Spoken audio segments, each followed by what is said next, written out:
Welcome, everyone, to Transition Prescription, How to Deal with the Headache of Change. I am Ingrid Edstrom of Polymath LLC, and I'm here with my co-host today for this webinar, Julianne Sullivan. Julianne is a business culture expert that I had the pleasure of meeting at the National Tour Association's Travel Exchange Conference. And when I saw her presentation there, I really wanted to find a way to bring her fantastic tools to a wider audience. We put our heads together and decided to bring this webinar to you as part of our four-part series leading up to the NTA Contact Conference. If you missed the first two webinars in this series, be sure to check out the replays on YouTube and tune in later today for another great webinar with my special guest, Sabrina Starling. The overarching theme of this webinar series is business evolution. How do we recognize what changes are needed in our businesses, and how do we implement those changes without undue stress? Julianne has some fantastic tips for us on that today. I sure hope to make that easier. It's going to be great. Now, before we dive in, I'll go ahead and introduce myself, and then Julianne will introduce herself when she dives into the webinar. Hi, everyone. I'm Ingrid Edstrom. I am the Priestess of Profits at Polymath. Yes, that is my actual title.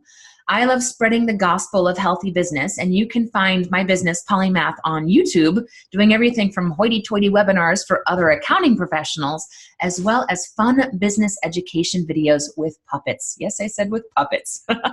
It is because of our love for helping others that we've been getting some pretty amazing recognition in the accounting world. You can see that CPA Practice Advisor magazine has recognized me as one of the top 40 under 40 and one of the most powerful women in accounting. Despite the fact that I am not a CPA, I am a self-educated bookkeeping professional who teaches other accounting professionals how to have more fun. And that's also the reason why my firm has been recognized as an Intuit firm of the future and is featured in the book, The World's Most Inspiring Accountants. It is pretty cool and a little weird. My business partner, Vanessa, and I are total nerds who actually love accounting. We also love travel. Those two things together are like chocolate and peanut butter to us. We love tour entrepreneurs. You are adventurous, curious, free spirits who deeply care about our world and the people in it. And we chose to specialize in tours and activities because we love working with entrepreneurs who love what they do, who enjoy learning new things, and who enjoy developing real relationships through their amazing work. We love supporting the businesses that help us to experience all of the wonder and adventure in the world around us. So I want to thank you for being here with us today. Our vision at Polymath is to make the world a better place built upon a foundation of thriving small businesses.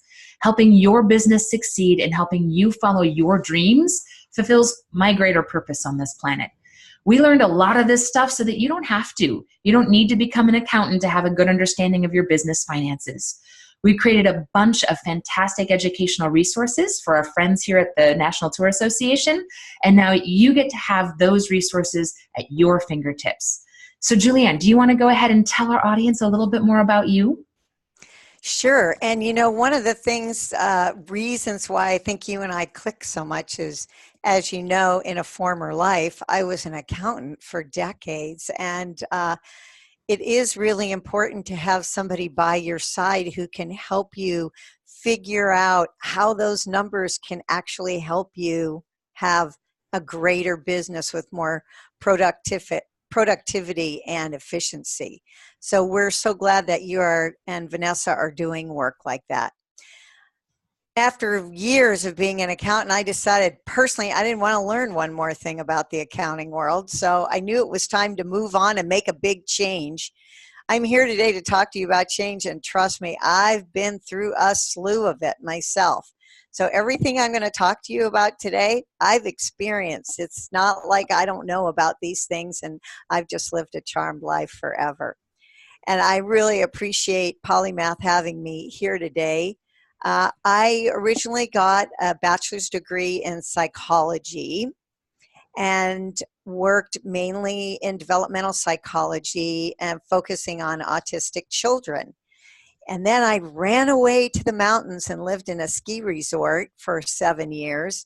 And then, as my mother used to say, I came off the mountain and got an MBA in accounting. And then I became a CPA. And like I said, I decided I don't want to learn any more about accounting. So I had to quit because you constantly have to keep learning.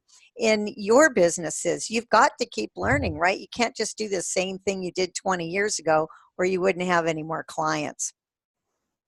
So I decided I wanted to become a professional speaker. I had no idea what that meant, but I was willing to take the challenge. And I started out with the 3 C's: communication, collaboration, and change. Change being one that we're talking about today. My interest really grew within workplace culture, and change is something that happens in every workplace. I'm pretty sure each of you have never gone through a year, shall I say a month or a day, without some change. I also am a podcast host. I started out with a podcast called Mere Mortals Unite, talking about people's superpowers, and moved on to Businesses That Care, where I've talked to over 40 C-suite executives who already have a great culture, have built it and sustain it. And you can hear them share their ideas on the Businesses That Care podcast. My 4th book was put out last year called Blueprint for Employee Engagement, 37 Essential Elements to Influence, Innovate, and Inspire. And this year, my book, Catalysts of Culture, Visionary Leaders Activating the Employee Experience, from those interviews, will be published this spring. Some fun facts about me. I danced on American Bandstand. And if you don't know what that is, it's an old dance show that used to be on TV. I spent my 50th birthday in Machu Picchu, and I want everyone to know I have a 4-legged live positive affirmation. That would be my wonder dog named Joy. And I'm super thrilled to be here. You can see all my contact information there, and that word bubble are what people had to say about my presentations. I took all of my testimonials and threw them into a word cloud, and that's what I came up with. That is fantastic. That's what I did. And I was like, I just took them all, copied and pasted them, and that's what I came out with. So that's how I am when I speak. And that's how Ingrid and I, got to know one another. But I know, Ingrid, you want to go over some housekeeping rules before we get into the presentation. Yeah, I love the sounds of your podcast, Julianne. Mere Mortals Unite sounds like so much fun. So before we dive in, we want to make sure that everyone is comfortable using our Zoom webinar tools today. We particularly want to make sure that you know where the chat is. Now, since we are sharing screen, your chat button may either be at the bottom of your Zoom window if you have multiple windows open, or maybe hiding at the top of your screen in a hidden little control bar. We recommend keeping the chat window open during our time together today so that you can post questions for us as we go. And to make sure that everyone has a good understanding of those chat tools, please take a quick moment now to just post in the chat where you're from. And in the chat window, make sure that you use the drop-down menu to include all panelists and attendees. That way everyone can see your comments and benefit from your thoughts, not just the two of us. That's always a lot more fun. So with that, do you want to go ahead and take it away, Julianne? Well, I sure do. Let's start out. There's a lot to go through today, and we want to make sure we can get through everything. Also, if you have questions, sometimes people are talking, you go, ooh, I want to ask about that. Go ahead and put them in the chat room, and we will certainly get to them. I want to start out talking about Socrates. And I love this quote: the secret to change is to focus all of your energy not on fighting the old, but on building the new. And what's interesting to me is Socrates lived around 470 BC. That's a long time ago. And people were talking about change and how to deal with it way back then. We go through so much change now with all the information that's available to us on a daily basis, that to think that we don't need to have skills and tools, including all the people we work with, to get through change is just darn right silly. And I know that you're going to come away with some really great ideas today. And this idea that Socrates talked about is really the basis. It's not what is old now. It's what's new.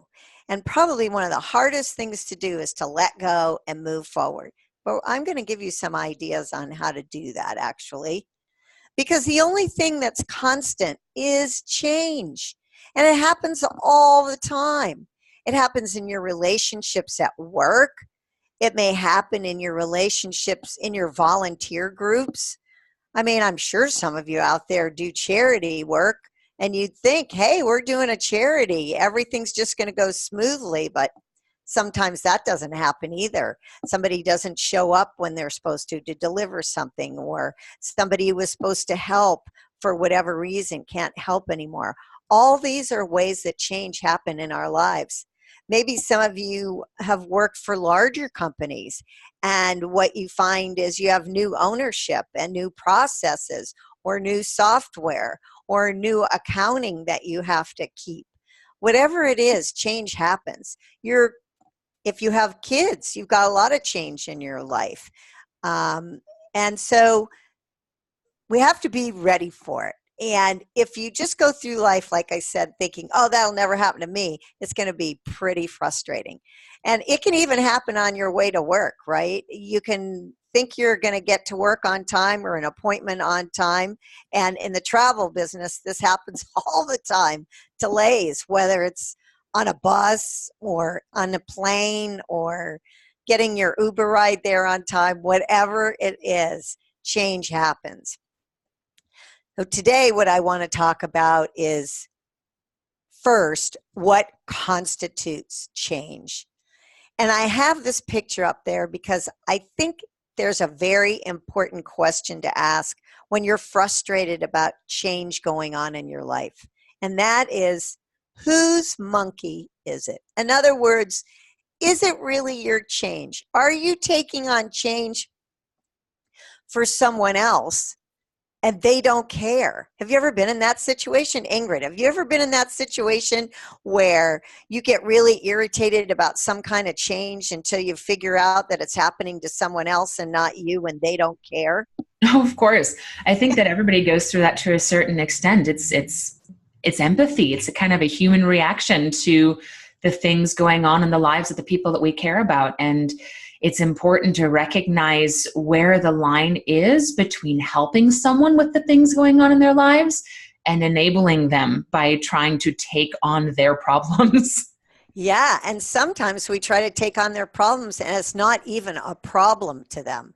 Yeah. Like we're creating our own problem without having to do that. Absolutely. I think this also fits really nicely in with the ideas that we were discussing in the previous couple webinars about predictable success and looking at the different stages of the life cycle of a business. And depending on where our listeners might be in their life cycle, if they're in the startup struggle, fun stage, whitewater, if they've gotten to predictable success, getting into treadmill or declining past treadmill, different people are going to be present in their business.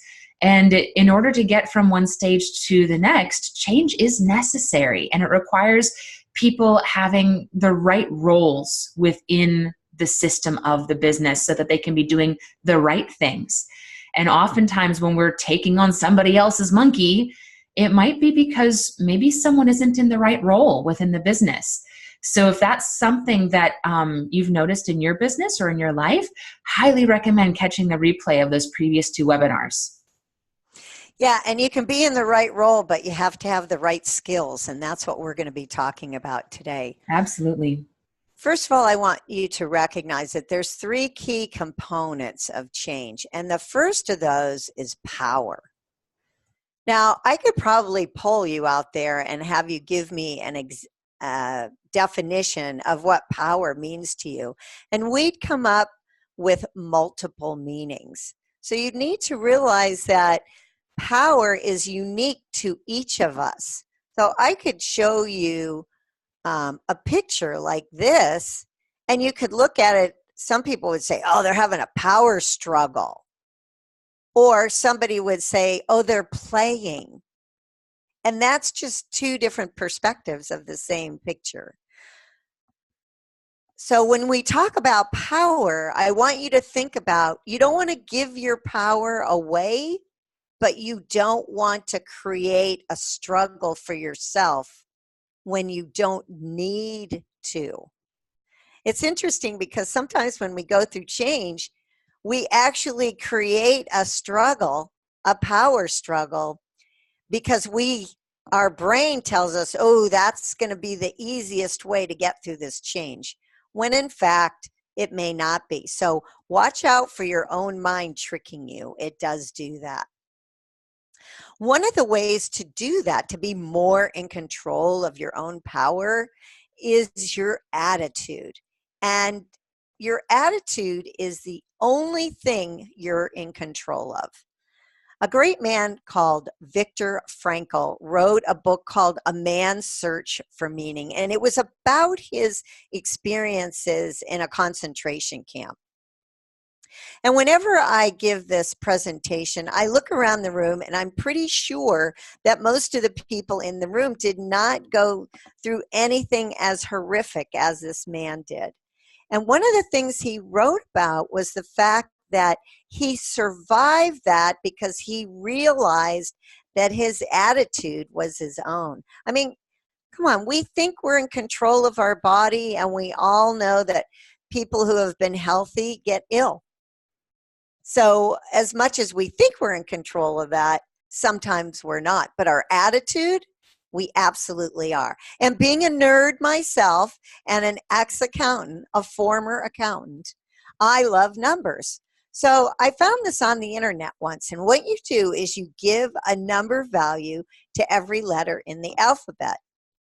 And if you take the word knowledge and would take each letter and add it up to the value that's to the left, you'd come up with 96. That's a pretty high number. And if you took hard work, you come up with 98. But if you took attitude, you come up with 100. A perfect 100 score. That's what your attitude can do for you. The third component of change is your perspective. And your perspective is going to be really different if you understand what's in your power and what isn't in your power, and then you accept the responsibility of your own attitude. And let me show you what I mean by perspective. Look, here's a parent throwing their kid up in the air. And if they had to imagine what that looked like, this is what it would look like to them.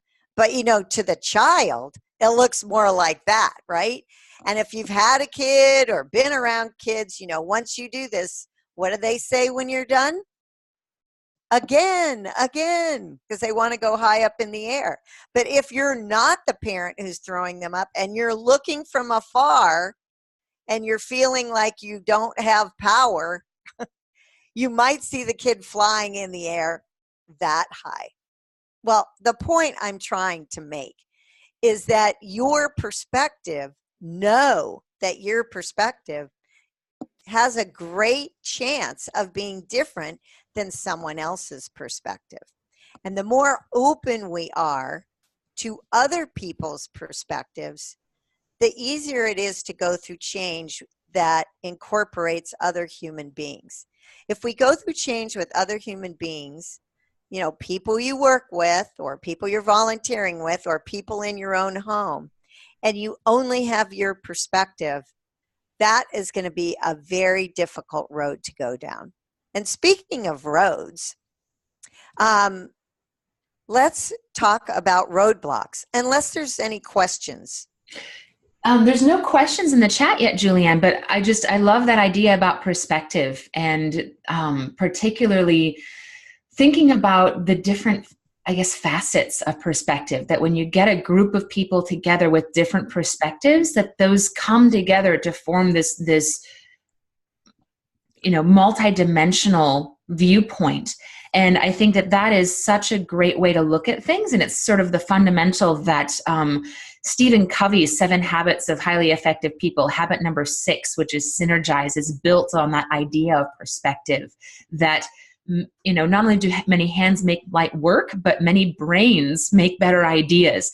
If we put a bunch of different perspectives together and celebrate our differences, we will think of solutions together and think of ideas together that no one of us would ever come up with alone. And I just love that idea. And perspective is such an important and effective thing to look at. You know, when you're talking about change, many times us as humans think about, okay, I only have one choice, or I only have two choices.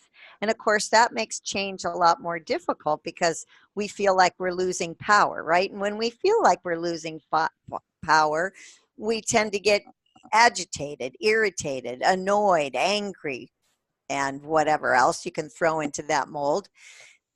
And so when you have this synergy and you come up with much greater solutions that can tap into each person's perspective, wow, that makes a huge difference for moving forward. Absolutely. So what are the biggest challenges that keep us from changing when we need to? Well, we're going to go through some roadblocks here. And what I really like our participants to do is, as we go through these roadblocks, there's one of them at least that you're going to go, oh my gosh, that is so me. And I'd like you to write it down and pop it into the chat box, if you will, and share it, so that we can kind of get an idea of which one hits you. And what you may find out is that someone else has the same closeness to that particular roadblock. And I'll let you know which one is mine when we get to it. The first one is worry. Oh my gosh, we are worrywarts, aren't we? We worry all the time about so many things. And most of the time, it's all going to be different once we get there. So I have this philosophy, and I hope you take this with you today, because I know it's something you can use today, tomorrow, next week, next month, and forever.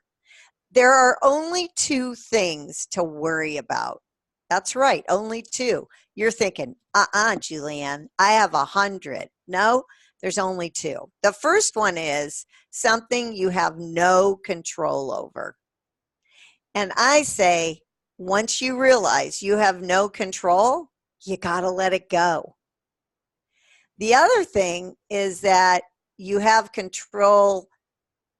You worry about something you have control over. And if you have control over it, no matter how big or small, I suggest you go and do something about it. Now take a pledge right now and write it down. Write one thing that you're worried about right now and decide which of these two avenues you're going to take. Is it something you have control over or something you don't? For instance, in the travel business, you go to a museum you have always gone to for the next 10 years, and you find out that it's much more expensive than it used to be. Do you have control over that? Nope. So you've got to move forward and decide what you're going to do about it, how you're going to move that cost into the people that are traveling with you. That's just a for instance. Can you think of something else, Ingrid? Oh gosh, I can think of a bunch of things. So many things that we don't have control over and that we just have to kind of let go of. You know, I feel like a lot of the things we worry about that we don't have control over are rooted in the idea of a zero-sum game. This limiting belief that in order to win, somebody else has to lose. Yes. And a lot of people see that in a transactional way. You know, when you go into Starbucks or your favorite coffee shop and you want to get your favorite tasty beverage, and your favorite tasty beverage costs $4.50, what? Or they don't have it anymore. Yeah, but in that situation, you know, when it comes down to those monetary things, it really just comes down to a question of value. Do you want the money in your pocket more than you want the tasty beverage, or do you want the tasty beverage more than you want the money in your pocket? You can win either way. The choice is yours. Right. And it comes back around to attitude. Yeah. So I've made I have a pain point for spending money. And if I'm going to spend more than that, let's say it's $500, it has to be a yes to the question of, will that give me joy? So that's kind of my thing, unless it's a furnace that needs to be fixed. I was going to But say, anyway. when your pipes are leaking or something, it Yeah. might be more than $500. That's right. All bets are off then. Then you go back to attitude. Like Having a not leaky pipe will give you. Yeah, there you go. All right. The next barrier that stops us from changing is we want to know where it's going to lead us. I mean, how many times do you go out to dinner now and somebody says something and they go, oh, I'll look it up on my phone. Like nobody's willing to wait to find any information. I have a sticker behind me and it says, I want everything and I want it now. And underneath it says, is that a problem? And I laugh at it every time I read it, but that's the universe we're living in right now. Everybody wants to know the end result. And sometimes you just don't get to know. In fact, if you think about things that you thought of way in the future, maybe it's a conversation you're going to have with someone. You think, oh, they might say this and they might say that. By the time you get there, it's always different. If we would just understand that in our head, then we wouldn't stop ourselves from going through change because we got to know the end result first. I promise you, it's always going to be different. The next barrier I want to talk about is it makes us uncomfortable. Honestly, this picture makes me uncomfortable. So we don't like to be uncomfortable as human beings. That doesn't make you a bad person. It makes you a normal human being. However, if you could just recognize that when you're uncomfortable and you move through a situation, it's a great opportunity to learn and grow. But at the time, when it's uncomfortable, we don't really like to do that. So just notice, I'm going through these barriers, but what I want you to understand is that first and foremost, when I said pick one, what is it about you? Which one of these? Because usually we have one that's common in ourselves. This has to do with you being aware if you're uncomfortable. It doesn't mean, again, you're a bad person. It just means that's your barrier, and that's the one you got to work on. The other is kind of like those other two, that fear of the unknown. Taking risks is harder for some. And I love Margaret Shepard because she said, sometimes our only transportation is a leap of faith. And you may take that in a religious way, or you may not. It's just a leap of, you know what? It's going to work. Everything's going to work out. And I would say if you look at your life and you went forward with something, you didn't know what the outcome was going to be. It was a little uncomfortable. If you're here in this webinar, it didn't kill you, right? You didn't. I'm not saying you should try jumping off a cliff, but you might try a new system or a new software or a new process or a new idea in your business. Any of those can make you feel how any of these barriers do. But if you just go through them, you come out richer on the other side. I mean, look, I was in accounting for decades. I was comfortable there. I understood it. I knew what I had to do day in and day out. It was a big leap to move in an entirely different direction. But I totally love what I do. I'm passionate about it, and I've got great ideas to share with you and others in this world. So the leap was worth it. Remember, if you're here, you made it through all those really tough times. Another barrier is just downright fear. Now, this tiger, hey, if you see this tiger and you're afraid of this tiger, especially if it's this close, good for you. That is smart. Remember, don't run. Never run from a mean animal. But for most of us, fear means this: future experiences appearing real. I just heard Daniel Goleman speak, and one of the things he said was, this is happening so much in our world right now. Fear has become a marketing tool. This is really prevalent in politics, and I don't care which side of the fence you sit on. I think it's unfortunate there are sides to the fence, but that's another story. But it's all about, it's as if the future is happening right now. And that happens so much in our society that our amygdala in our head, there's something called the amygdala hijack that actually make people feel and react on a physiological basis to these types of fear, future experiences appearing real, things that haven't happened yet, but people have, I'm going to use in quotes, market them so much that we think they're real. Our body thinks we're real. So we really have a lot of work to do on reframing fear because our world is feeding us fear all the time. Absolutely. And I think that another great tool when it comes to the fear, to reframe the fear, Simon Sinek, the author of Start With Why, has a fantastic video that you can Google. Just Google Simon Sinek, Sinek, fear. And he talks about converting fear to excitement. Yeah. And it's all, once again, about perspective and attitude. When he discusses being on an airplane and feeling this like amazing amount of turbulence, and you start to think that, oh my gosh, we might actually be going down or something, and reframing that, holy wow, this is scary, into, well, this is exciting. Well, that's funny you say that, because I used to travel a lot and not travel well with my son when he was really young. And I didn't like turbulence at all. I would really just hyperventilate.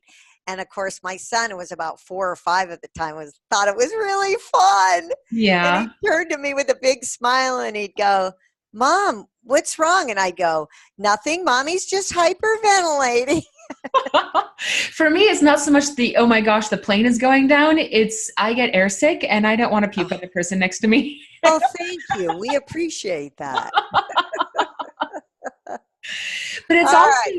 I mean, those kinds of fears, when we're in those sorts of situations, it's not just that life or death fear. Because I mean, the plane going down is kind of like the tiger thing. Right. That's a life or death approach or a situation. A lot of people, their number one fear is public speaking. Yes, I know. And that is a fear that we have it. We can definitely confront and get over by converting that fear to excitement. Yep. By becoming a catalyst for the message that we wish to convey to an audience, and helping other people and getting ourselves out of the way. That's a huge leg up on overcoming that fear. Yeah, I think all of us could get out of our own way many times every day. Another barrier is not having all the information. And this goes on both ways. So if you are implementing change, I say one of the number one aspects you want to remember to make that a smooth transition is to make sure people have all the information they need to move forward. If you're implementing something new in your business, but you're not training anybody for it, it's not going to go as smoothly as if you explain the why we're doing this, what it's supposed to accomplish, and here's the tools you need to do it well. That's very different. On the other side of the spectrum, if you are the one that doesn't have all the information, back to accountability, you need to ask. You need to say, I don't know how to do this. And that's really important too, because that's, again, it just stifles people. If they don't feel they have all the information, they don't know what to do.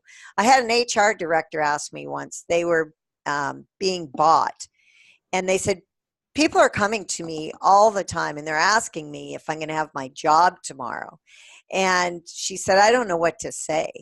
And I said, well, you could tell them that you don't know if you're going to have your job, but you're still going to do your best, because that's a reflection of you.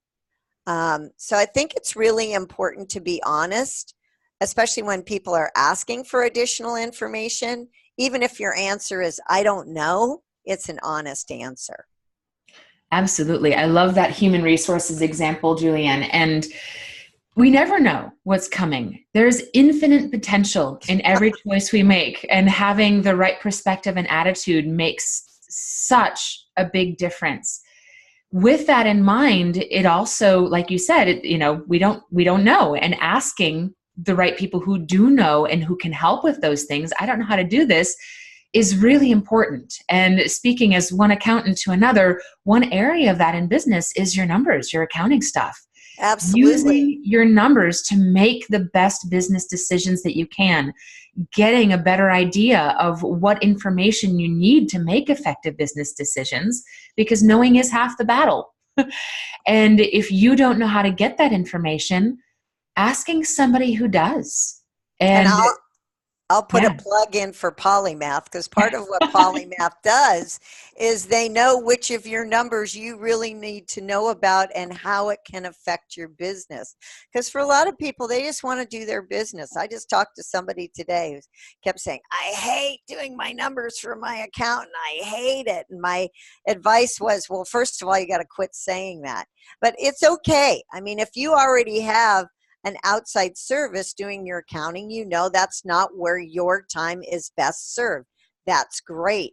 Make sure, whoever it is, whether it's Polymath or someone else, make sure they're like Polymath, and they not only do your numbers, they tell you why they're important and how you can make your business better. Well, and ultimately at this point, automate as much of it as possible. We've got an app for that. If you're spending a lot of your time in the office handling receipts and punching numbers into a system manually, come to the 20th century. Yep, exactly. Or 21st. Let's let computers do the heavy lifting. Right. Absolutely. Absolutely. Okay, let's get on to another barrier, and that is it's too darn complicated. This is a Rubik's Cube. If you don't know what it is, I know my friend Ingrid is putting a URL into the chat box where you can go and learn all about it. Now, the idea of the Rubik's Cube is that all the same colors are on every side. And I will raise my hand right now and say, I never did it because I have no patience for this. But the idea of the Rubik's Cube is that it is complicated. And it does take time, and the best way to do it is one step at a time. When things are too complicated, the best thing to do is to cut it down into smaller bites. Now, I use this all the time when I do coaching, and people have great goals. And I suggest to them to break down those goals, kind of like chapters in a book. And then within those chapters, we have more steps. There are two reasons for this. One, you cannot take a step from here to the other side of the room. You need to take more than one step, unless you're in a closet. Got to be specific here. And the other reason for doing that is so that you can celebrate all the small steps along the way. When you take something really complicated, and again, this is a perspective, oh my gosh, I have to do all of this, like my friend today I was talking to, and I said, do 1 month a day. If you sit down and you have to do 12 months of numbers, because that's what she had to do, enter things, right? It's overwhelming. But if she's behind. If she just would do it in small bites and celebrate, it would be really great. This is a picture of a woman named Pat Summitt. She was the winningest female basketball coach in history. She was known to be super motivational, and they asked her son what was the greatest lesson he learned from his mom, and he said, right foot, left foot, breathe. And that's how you get through complicated changes, by taking one step at a time. Now, next, the last thing I'm going to talk about is a barrier is we don't want to fail. So I'm not even going to try because I don't want to fail. And again, you may not consciously do this, but this is part of that amygdala hijack. Your brain is saying, oh, you might fail, just don't even do it. And I had the pleasure of interviewing the CEO from WD-40, And for those of you who don't know, WD-40 stands for Water Displacement 40th Formula. This company was built on failure. They had 39 formulas that didn't work. And it's pretty much a household word now. In fact, I told him with WD-40 and duct tape, you could really do anything you want. And so in their company, it isn't failure, it's a learning opportunity. So what I'd like you to do is to please post in the chat now, which of these challenges, these barriers, do you relate to the most? Mine is that future experiences appearing real. I work every day at staying out of the future. I mean, I make plans, but I don't let that fear of the future of something that hasn't happened yet get into my soul. What about you, Ingrid? Oh, well, first, I love that example of WD-40, and it also makes me think of Edison and the invention of the light bulb. It took literally thousands of Right. mistakes of, well, that's not how you invent a light bulb. They figured out how not to invent a light bulb 10,000 times before they actually figured out how to get a light bulb to work. But the idea was there, and they figured it out, and now electric light is the way to go. That's a huge disruption in the gas industry, that's for sure.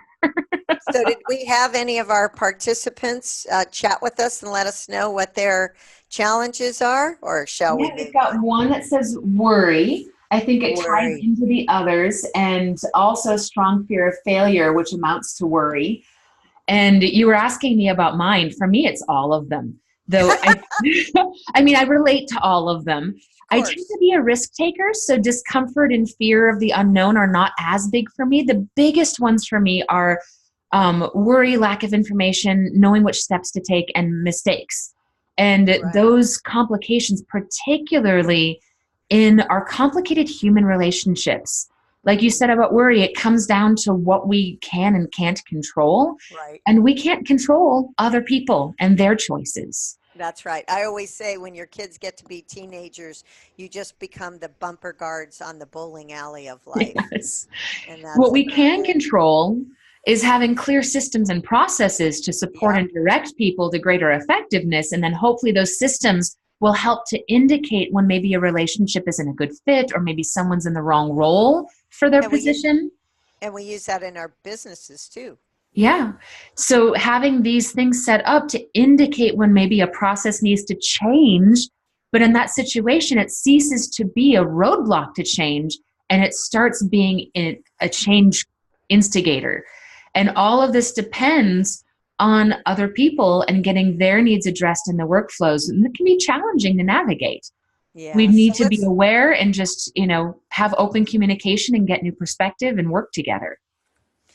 So let's talk about then some key elements to move forward. I mean, we've talked about what gets us stuck, but okay, Julianne, I've been here for 40 minutes. I know I have all these issues. What do I do about it?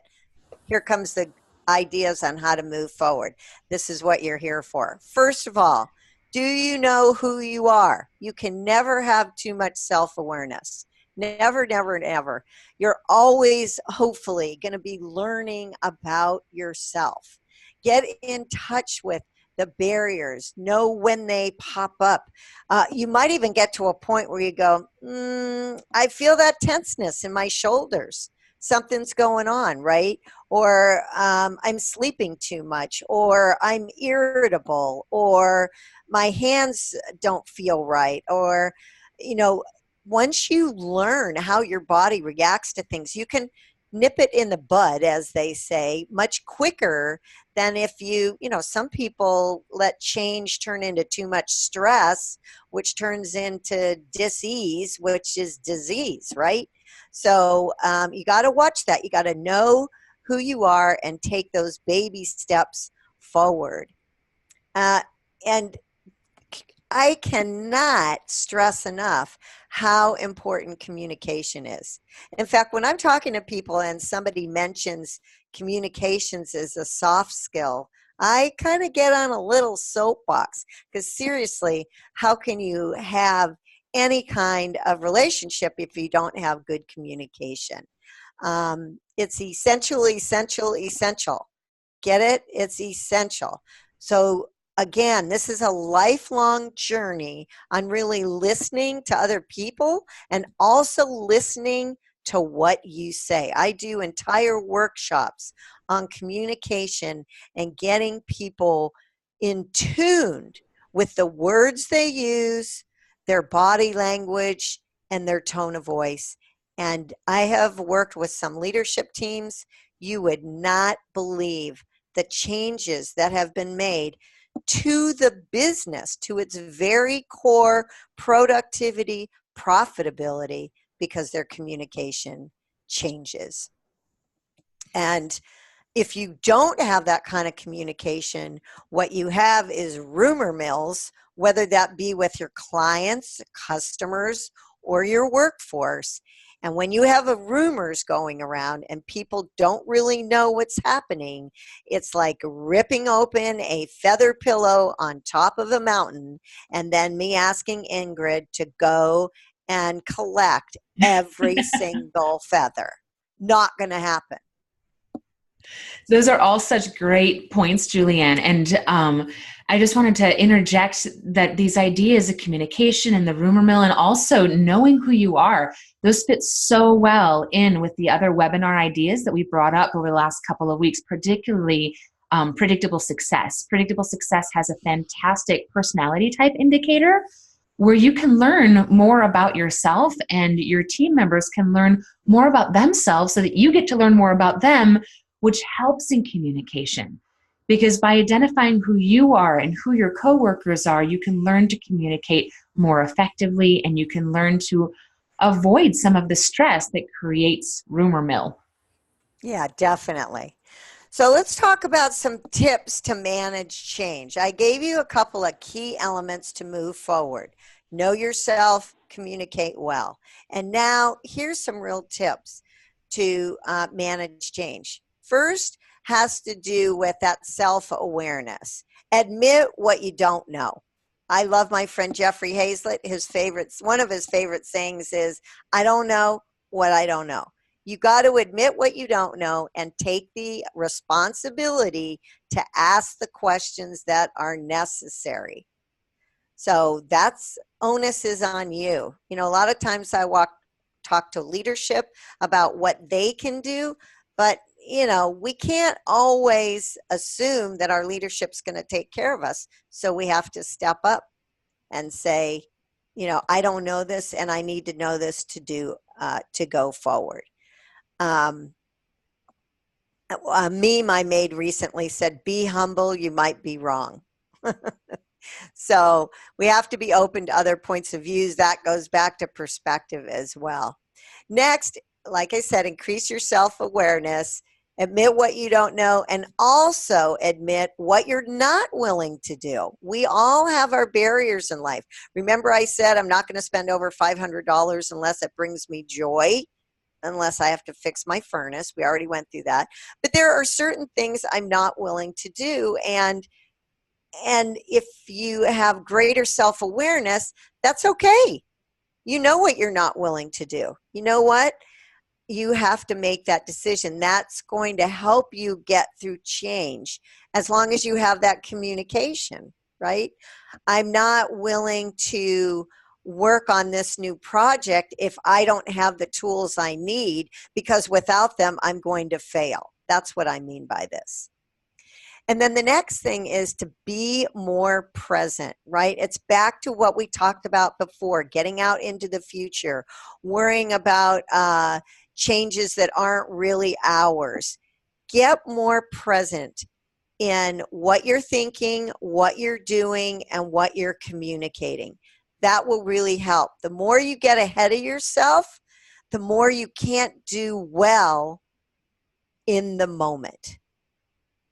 The more you get ahead of yourself, the more you can't do well what you need to be doing right now. And it's so easy to be distracted. And that's a whole other subject I won't get into right now.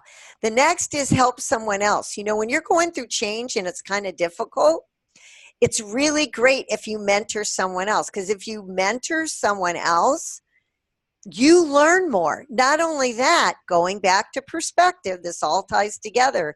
When let's say you have a new process and you know a little more than Sally does, and so you help Sally teaching her about this process. First of all, you're going to learn it better, and you might learn something new, or Sally might say, well, what happens when you press that button over there? Then you'll both learn something new. So this is a really good way to manage change, is by mentoring someone else. And then lastly, you got to have a sense of humor.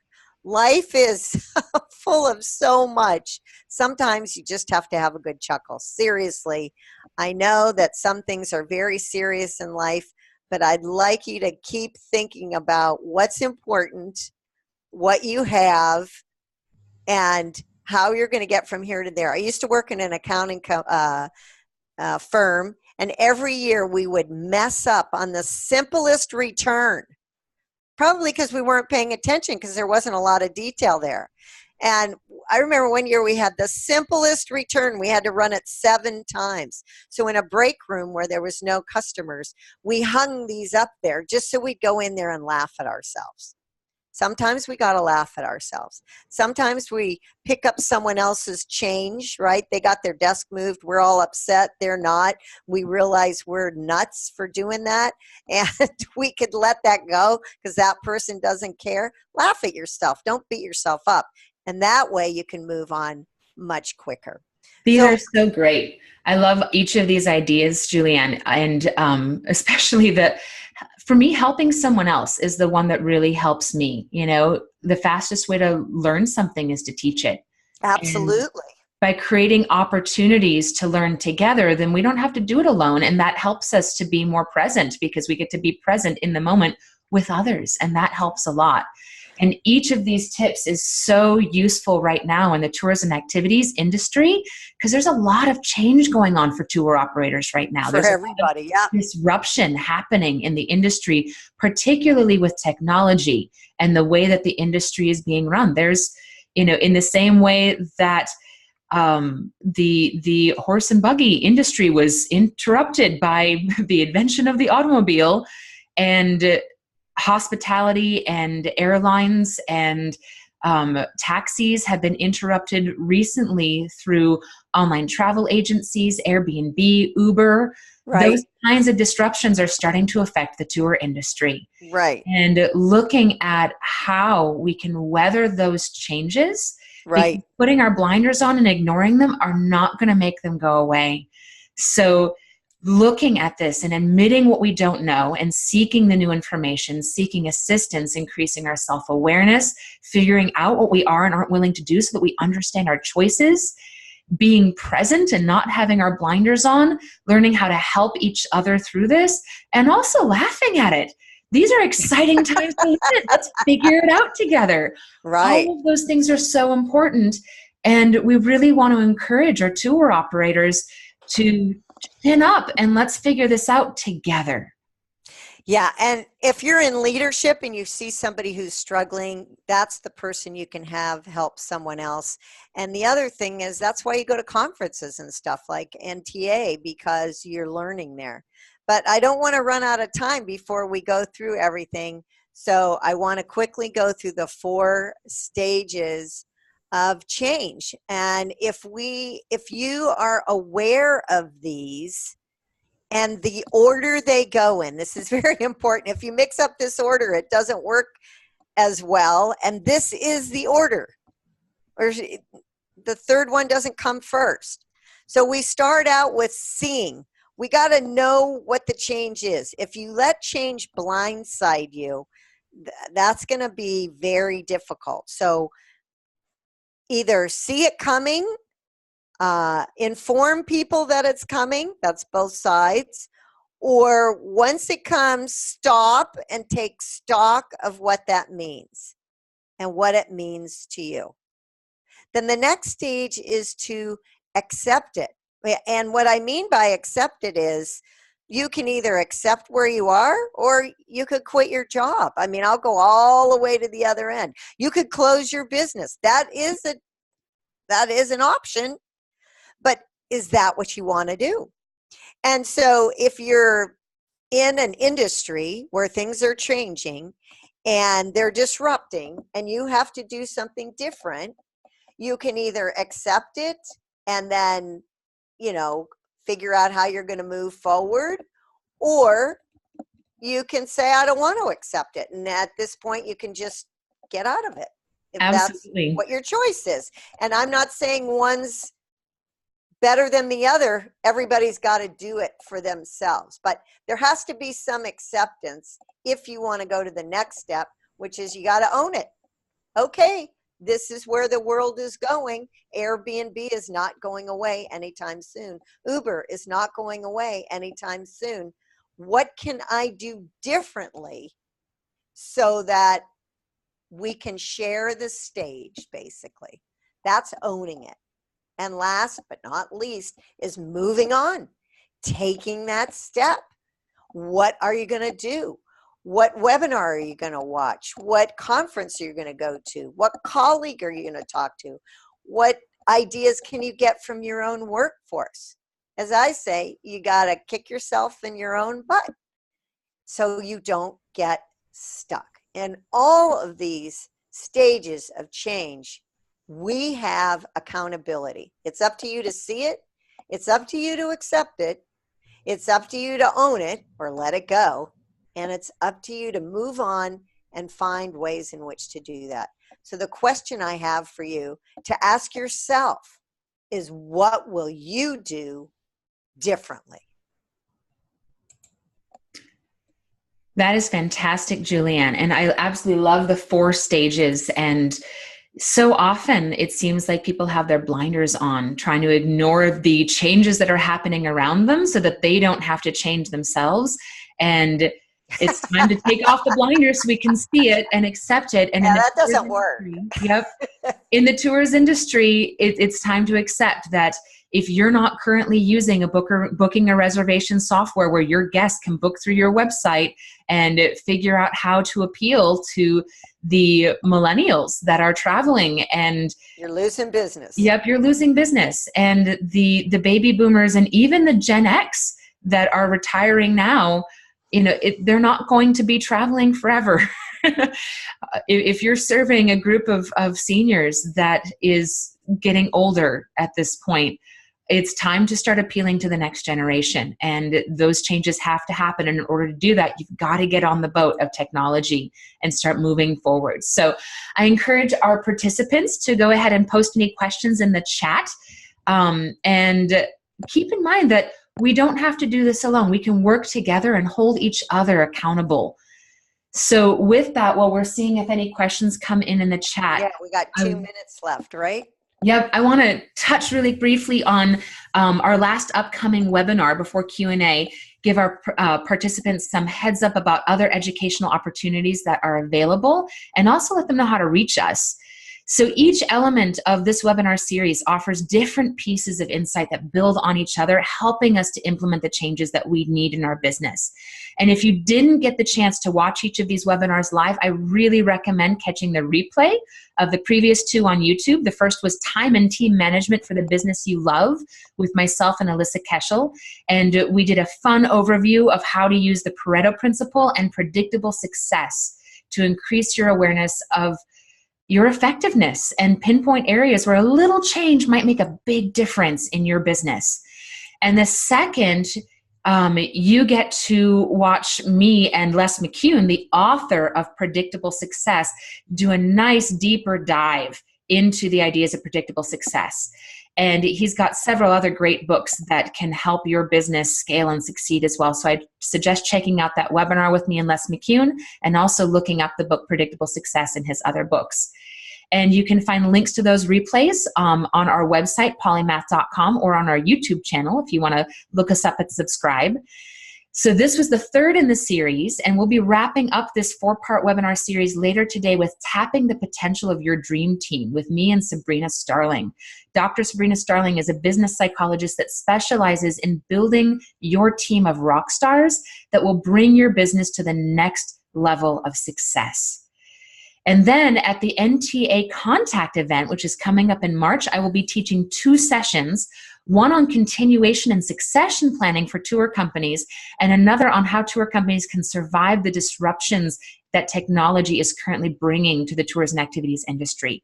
So both of these things require a bit of planning ahead and willingness to change and adapt your business and your team.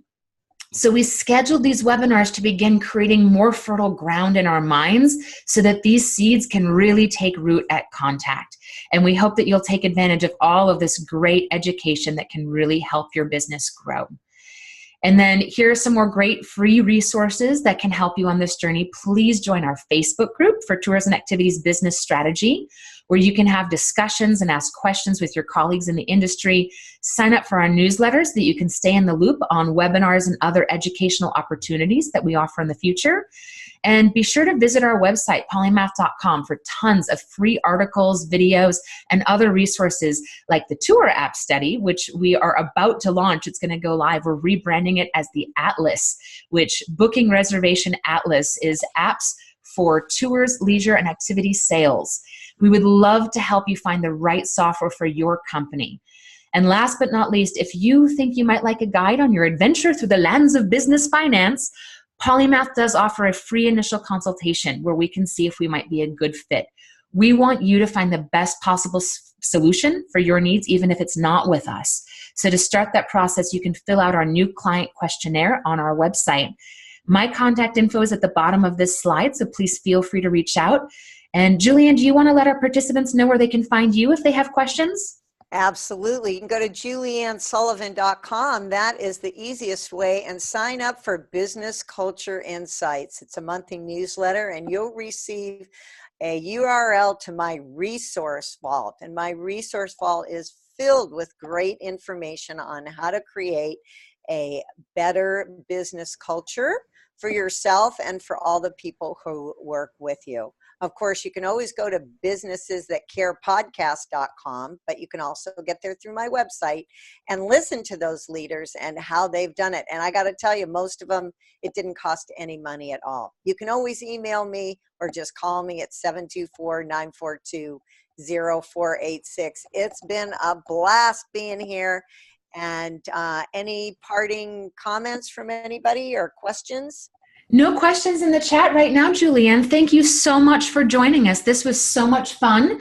And I look forward to seeing you at an MTA event in the future. And thanks to our audience so much for being here with us today, and for everyone who is joining us later for the replay on YouTube. And hopefully we'll get to see you at the Contact event in March. Thank you so much for showing up today. I know you have lots of choices, and we really appreciate it whenever you're watching this. Thanks. Have a great day, everyone.